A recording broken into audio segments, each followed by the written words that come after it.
SRS Tamil வானொலி நேர்கள் அனைவருக்கும் என் அன்பு வணக்கம். நான் ஸ்டோக்கோன்டென்ட்டிலிருந்து ஸ்ரீதேவி அருளானந்தன். இன்றும் ஒரு ஊர்கோலம் நிகழ்வினூடாக உங்கள் அனைவரையும் சந்திப்பதில் பெருமகிழ்ச்சி அடைகிறேன். அமைதியும் ஆன்மீக ஒளியும் வரலாற்று பெருமையும் நிறைந்த ஒரு தலத்தை பற்றி இன்று இந்த ஊர்கோலம் நிகழ்வினூடாக நாங்கள் பயணிக்கப் போகிறோம். ஆழமாக பார்க்க போகிறோம். அதுவே தமிழ்நாட்டு மண்ணின் பெருமையாக நிற்கும் திருவண்ணாமலை. இது வெறும் நகரமல்ல, வெறும் கோயில் மட்டுமல்ல, மலையாகவே தோன்றி இறைவன் அருள் புரியும் அற்புதமான பூமி கண்ணாடி. பஞ்சபூத தலங்களில் ஒன்றாக விளங்கும் இங்கு சிவபெருமான் நெருப்பின் வடிவமாக, அதாவது அக்னி லிங்கமாக அருணாச்சல மலையில் நிலைத்து நிற்கிறார். நாம் இன்று இங்குள்ள வரலாறு, புராண கதைகள், நாள்தோறும் நடைபெறும் பூஜைகள், விழாக்கள் மற்றும் இங்குள்ள தனித்துவமான சிறப்புகள் அனைத்தையும் விரிவாக பார்க்க போகிறோம். உங்கள் அனைவருடனும் இணைந்து இந்த கிரிவலத்தில் வலம் வருவது மிகவும் பெருமையானது. இந்த வாய்ப்பினை எனக்கு அளித்த எஸ்ஆர்எஸ் தமிழ் வானொலிக்கும் அதன் ஸ்தாபகர் திருமதி ரவிஷான் அமுதா தம்பதியினருக்கும், அன்பு தொகுப்பாளினி நிரா சுரேஷ் மற்றும் விளம்பர வடிவமைப்பில் உதவிய ஜெர்மன் தர்ஷினி அவர்களுக்கும் என் முதற்கண் நன்றியை தெரிவித்துக் கொள்கிறேன். ஒரு முறை பிரம்மாவிற்கும் மகாவிஷ்ணுவிற்கும் அவர்களில் யார் உயர்ந்தவர் என்ற வாக்குவாதம் ஏற்பட்டது. அவர்களின் அறியாமையை அகற்றிட சிவபெருமான் அவர்கள் முன் ஜோதி வடிவம் கொண்டு ஓங்கி உயர்ந்து நின்றார். வராக அவதாரம் எடுத்த திருமால் பூமியை குடைந்து சென்றார். பிரம்மா அன்னப்பறவை உருவெடுத்து உயர பறந்து சென்றார். இருவராலும் ஜோதியின் அடிமுடியை காண இயலவில்லை. சிவபெருமானே முழுமுதற் கடவுள் என்பதை புரிந்து கொண்ட இருவரும் அவரை வணங்கினர். சிவபெருமானும் அவர்களுக்கு ஜோதி வடிவத்திலிருந்து ஓர் மலையாக மாறி காட்சி கொடுத்தார். அதுவே இத்தலமான அண்ணாமலை. பின்பு தன்னை வழிபாடு செய்வதற்கு ஏதுவாக லிங்கோத்பவராக காட்சி கொடுத்து அருளினார். சிவலிங்கம் என்றால் இறைவனை குறிக்கும் குறியீடு என்று பொருள். லிங்க உத்பவம், அதாவது சிவலிங்கத்தின் தோற்றம் நடைபெற்ற தலம் இது. திருஞான சம்பந்தர் பதிகங்களில் 9வது பாடல் தோறும் அடிமுடி தேடிய இந்த வரலாற்றை குறிப்பிடுகிறார். தமிழில் அண்ணுதல் என்றால் நெருங்குதல் என்று பொருள். அண்ணா என்றால் நெருங்கவே முடியாது என்று பொருள். பிரம்மனாலும் விஷ்ணுவாலும் அடியையும் முடியையும் அளக்க முடியாத வடிவாக தோன்றிய சிவபெருமானின் மலை என்பதால் அண்ணாமலை என்று பெயர் வந்தது. வடமொழியில் அருணம் என்றால் சிவப்பு, அசலம் என்றால் மலை. சிவந்த நெருப்பு வடிவில் தோன்றிய மலை என்பதால் அருணாச்சலம் என பெயர் பெற்றது. அண்ணாமலையானது கிருத யுகத்தில் அக்னிமலையாகவும், திரேதா யுகத்தில் மாணிக்க மலையாகவும், துவாபர யுகத்தில் பொன்மலையாகவும், கலியுகத்தில் கல்மலையாகவும் மாறி வந்துள்ளது. உமையம்மை இங்கு தவம் இருந்து சிவபெருமானின் திருமேனியில் ஒரு பாகம் பெற்றார் என்று குறிப்பிடுகிறது புராணம். சூரியன், அஷ்டவசுக்கள், பிரம்மதேவன், சந்திரன், திருமால், புலகாதிபன் முதலியோர் பூஜித்து பேறு பெற்ற ஸ்தலம் இது. நினைத்தாலே முக்தி தரும் ஸ்தலம் திருவண்ணாமலை. இங்கு மலையே இறைவனின் சொரூபமாக விளங்குகிறது. மலை வலம், அதாவது கிரிவலம் இங்கு சிறப்புடையது. இந்த மலையின் சுற்றளவு 14 கிலோமீட்டர்கள் ஆகும். பௌர்ணமி நாளன்று மலை வலம் வருவது மிகவும் சிறப்பாக கருதப்படுகிறது. மலை வலம் சுற்றி வரும்போது 8 திக்கிலும் அஷ்டலிங்கங்களை காணலாம். அஷ்டலிங்கங்கள் எனப்படுபவை இந்திரலிங்கம், அக்னிலிங்கம், யமலிங்கம், நிருதிலிங்கம், வருணலிங்கம், வாயுலிங்கம், குபேரலிங்கம் மற்றும் ஈசான்ய லிங்கமாகும். உயர்ந்தோங்கிய அருணாச்சலத்தின் அண்ணாமலையின் அடிவாரத்தில் கோயில் உள்ளது. திருவண்ணாமலை அருணாச்சலேஸ்வரர் ஆலயம் தமிழ்நாட்டில் உள்ள பெரிய கோவில்களில் ஒன்றாகும். வெளி சுற்று மதிலில் திசைக்கு ஒன்றாக அமைந்துள்ள 4 கோபுரங்கள் பிரதான கோபுரங்கள் ஆகும். 5ஆம் பிரகாரத்திலிருந்து 4ஆம் பிரகாரத்துக்கு செல்லும் வகையில் திசைக்கு ஒன்றாக 4 கோபுரங்கள், 4ஆம் பிரகாரத்திலிருந்து 3ஆம் பிரகாரத்துக்கு செல்லும் வகையில் கிழக்கில் கிளி கோபுரம் என்று அழைக்கப்படும் கோபுரம் ஒன்று, ஆக மொத்தம் 9 கோபுரங்களுடன் இவ்வாலயம் திகழ்கிறது. இவற்றில் கிழக்கு திசையிலுள்ள ராஜகோபுரம் தமிழகத்தின் 2வது பெரிய கோபுரமாகும். இது 11 நிலைகளுடன் 217 அடி உயரம் கொண்டது. தெற்கு திசை கோபுரத்துக்கு திருமஞ்சன கோபுரம் என்றும், மேற்கு திசை கோபுரத்திற்கு பேய் கோபுரம் என்றும், வடக்கு திசை கோபுரத்துக்கு அம்மணி அம்மாள் கோபுரம் என்றும் பெயர். இந்த கோயிலின் வரலாறு சுமார் 2000 ஆண்டுகளுக்கும் மேலாக நீண்டு கொண்டே போகிறது. சோழர், பாண்டிய, விஜயநகர நாயக்கர் போன்று பல்வேறு அரச வம்சத்தினர் இக்கோயிலை வளப்படுத்தி உள்ளனர். ஒவ்வொரு மன்னரும் தங்கள் காலத்தில் புதிய கட்டடங்களையும் கோபுரங்களையும் தீர்த்தங்களையும் கட்டினார்கள். குறிப்பாக இங்குள்ள கிழக்கு கோபுரம் 66 மீட்டர் உயரம் கொண்டது. இது தென்னிந்தியாவிலேயே மிக பெரிய கோபுரங்களில் ஒன்றாகும். கோயிலில் சுவர்களின் பொறிக்கப்பட்டுள்ள கல்வெட்டுகள் மூலம் அக்காலத்தில் மக்கள் அளித்த தானங்கள், நடத்திய விழாக்கள், சமூக நிலைமைகள் பற்றிய பல தகவல்கள் இன்றும் கிடைக்கின்றன. இங்கு ரமண மகரிஷி போன்ற மாபெரும் ஞானிகள் வாழ்ந்து ஆன்மீக சேவை செய்ததால் இந்த ஸ்தலத்திற்கு உலக புகழ் மேலும் அதிகரித்தது. அவர் அருணாச்சலம் என்பது வெறும் கல்லால் ஆன மலை அல்ல, அதுவே நம் உள்ளம், அதுவே இறைவன் என்று கற்பித்தார். இப்போது இங்கு நடைபெறும் பூஜைகள் மற்றும் வழிபாட்டு முறைகளை பார்ப்போம்.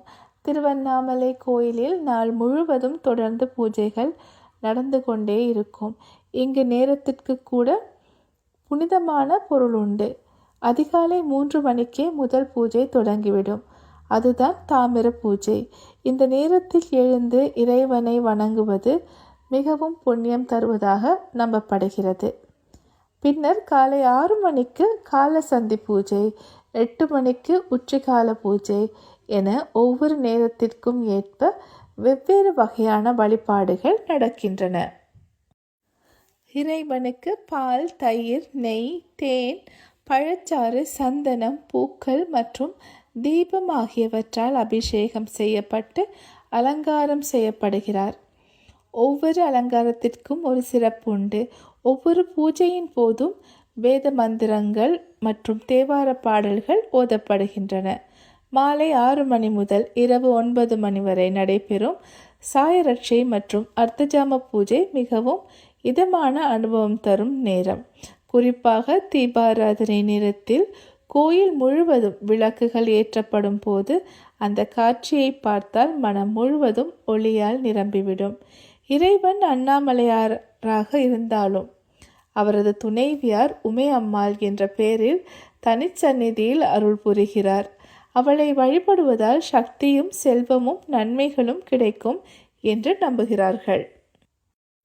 இங்கு ஆண்டுதோறும் நடைபெறும் கார்த்திகை தீப திருவிழா உலகம் முழுவதும் புகழ்பெற்றது. கார்த்திகை மாதம் முழுவதும் இங்கு விழாக்கோலம் நிலவும். முக்கிய நாளான கார்த்திகை அன்று மலையின் உச்சியில் பெரிய அளவிலான தீபம் ஏற்றப்படும். அந்த ஒளியை நூற்றுக்கணக்கான கிலோமீட்டர் தூரம் வரை பார்க்கலாம். அன்று லட்சக்கணக்கான பக்தர்கள் மலையை சுற்றி கிரிவலம் யாத்திரை மேற்கொள்கின்றனர். சுமார் 14 கிலோமீட்டர் தூரம் நடந்து செல்லும் அந்த பயணம் உடல் சோர்வை தருவதாக இருந்தாலும் மனதிற்கு மிகுந்த அமைதியையும் பாவங்கள் நீங்கி மோட்சம் கிடைப்பதற்கான வழியையும் கொடுக்கிறது என்று பக்தர்கள் நம்புகிறார்கள். கிரிவலப்பாதை முழுவதும் சிறிய கோயில்கள், தீர்த்தங்கள், ஆசிரமங்கள் அமைந்துள்ளன. வழிநெடுகிலும் இறைவனின் நினைவே நிலவும். இனி திருவண்ணாமலையின் சில சுவாரஸ்யமான மற்றும் தனித்துவமான சிறப்புகளை பார்ப்போம். இங்குள்ள மிகப்பெரிய விசேஷம் என்னவென்றால், வேறு எந்த தலத்திலும் இல்லாத வகையில் இங்கு கோயில் மட்டுமல்ல, முழு மலையுமே சிவலிங்கமாக கருதப்படுகிறது. அதாவது நாம் மலையை பார்ப்பதே இறைவனை பார்ப்பதற்கு சமம், மலையை சுற்றி வருவதே இறைவனை வலம் வருவதற்கு சமம் என்று கருதப்படுகிறது. இந்த மலையில் பல நூற்றாண்டுகளாக சித்தர்கள், மகான்கள், யோகிகள் தவம் செய்துள்ளனர்.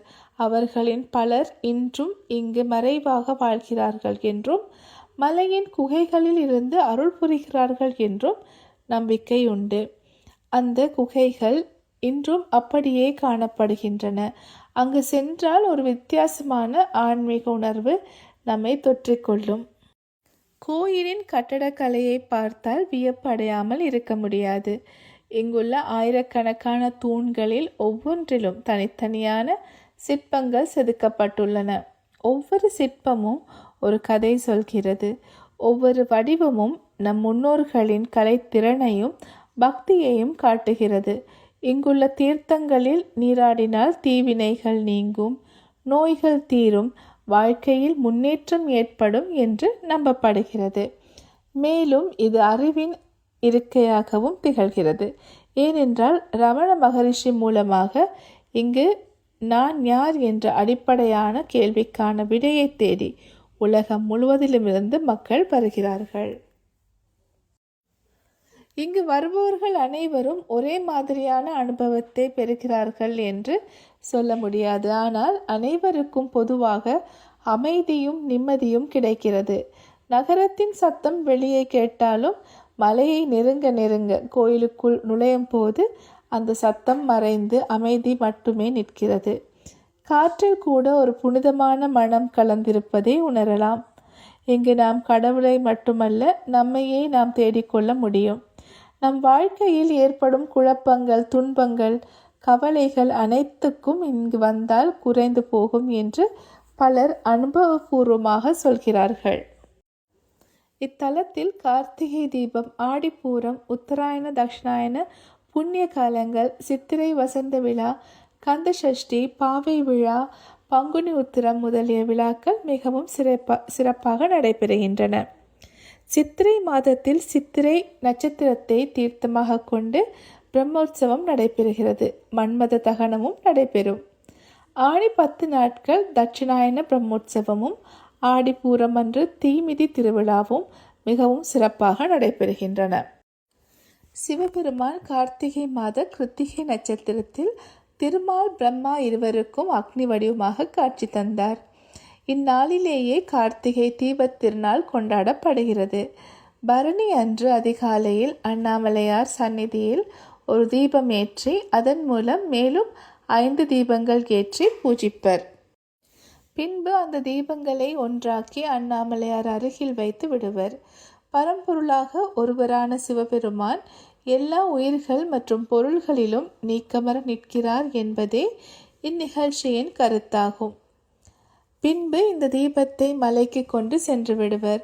மாலையில் கொடிமரம் அருகிலுள்ள மண்டபத்தில் பஞ்சமூர்த்திகள் எழுந்தருள்வர். அப்போது மூலஸ்தானத்திலிருந்து அர்த்தநாரீஸ்வரர் காட்சி தருவார். அவர் முன்னால் அகண்ட தீபம் ஏற்றியதும் மலையில் மகா தீபம் ஏற்றப்படும். அவ்வேளையில் அண்ணாமலையார் ஜோதி வடிவில் காட்சி தருவதாக ஐதீகம். மகாதீபம் ஏற்றும் வேளையில் மட்டுமே அர்த்தநாரீஸ்வரரை தரிசிக்க முடியும். மற்ற நாட்களில் இவர் சந்நிதியை விட்டு வருவதில்லை. மலை மேல் மகாதீபம் 11 நாட்கள் எரியும். திருவண்ணாமலை மீது தீபம் ஏற்றும் உரிமையுடையோர் மீனவ இன பாரத்வாஜ குலத்தவர்கள். தீப திருவிழாவன்று ஆலயத்தார் இவர்களை கௌரவித்து மலை மேல் தீபம் ஏற்றும் பொருட்களை கொடுத்து அனுப்புவார்கள். மகா தீப தரிசனம் கண்டால் அவர்களின் 21 தலைமுறையினருக்கும் புண்ணியம் கிட்டும் என்பர். தத்துவார்த்தமாக மனம், மொழி, மெய்களை கடந்து ஒருவரும் ஒரு பெயரும் இல்லாத இறைவன் உயிர்களை உய்விக்கும் பொருட்டு ஜோதி ஸ்வரூபமாக காட்சி தருகிறது. அந்த ஜோதியே உயிர்களின் மீது கொண்ட கருணையினால் சக்தி தன்னில் தோன்ற உலகை படைக்கிறது. அவ்வாறு படைக்கப்பட்ட ஒவ்வொரு பொருளிலும் உயிரிலும் அந்த பரம்பொருள் நீக்கமர நிறைகிறது. அஷ்டமூர்த்தி தத்துவம் என்பது இதுவே ஆகும். இதனை அந்த கார்த்திகை தீபத் திருவிழா நமக்கு உணர்த்துகிறது. இறுதியாக, திருவண்ணாமலை என்பது வெறும் சுற்றுலா ஸ்தலம் அல்ல. அது ஒரு ஆன்மீக மையம், வரலாற்று பெட்டகம், கலை களஞ்சியம் மற்றும் பக்தியின் உறைவிடம் என்றே சொல்லலாம். மலையாக நின்று எப்போதும் ஒளிரும் அருணாச்சலர் நம் அனைவர் மனதிலும் ஒளியை விதைக்கிறார். இங்குள்ள ஒவ்வொரு கல்லும், ஒவ்வொரு மரமும், ஒவ்வொரு நீரூற்றும் இறைவனின் மகிமையை பாடுகின்றன. நாம் எப்போதாவது ஒரு முறை இங்கு வந்தாலும் இந்த மண்ணின் தொடர்பு நம்மை விட்டு நீங்காது. வரலாற்றின் ஆழத்தையும் ஆன்மீகத்தின் உயரத்தையும் கலையின் அழகையும் ஒரே இடத்தில் காண கிடைக்கும் பெருமை திருவண்ணாமலைக்கு மட்டுமே உண்டு.